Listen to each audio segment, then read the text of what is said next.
Uno la albaqataara citaa taa'u jira. Ano kanoo fakkaata waajjirri isaanii.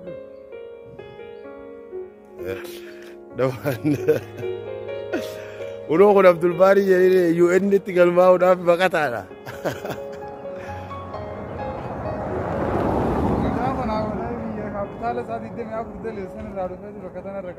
Baqataa uno. Magaalada Nairobi.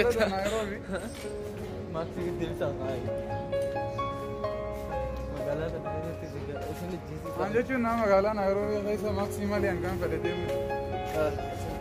Sirkaala jechuudha. Fakkii eegaa. Maali kophee kan anja maxi kophee jechuun maali yeedin gaafachuu ture. Ammoo. Maxi ni jechuudha. Ammoo anta tani beektaa dura. Habariyaa ko. Mambo vipi? Poa sana. Asante sana.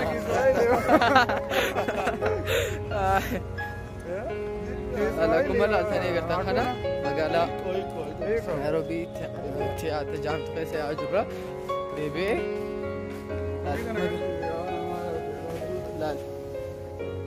Oogee kumala tani agartan kana magaalaa guddoo Nairobi keessa guututti.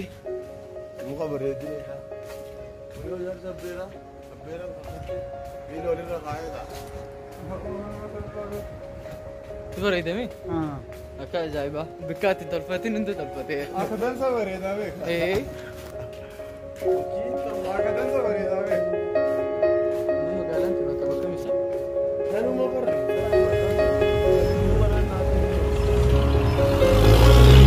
Laal magaalaan Nairobi keessa jirra. Magaalaan Nairobi akkuma beekamu. Birraa gaaddisaa akkuma beekamu laal. Magaalaa kanaa kana fa'aa keessa. Taa'uun jechuun magaalaa kana bareeda. Taa'uun jechuun magaalaan guddaan keenya kana fakkaata.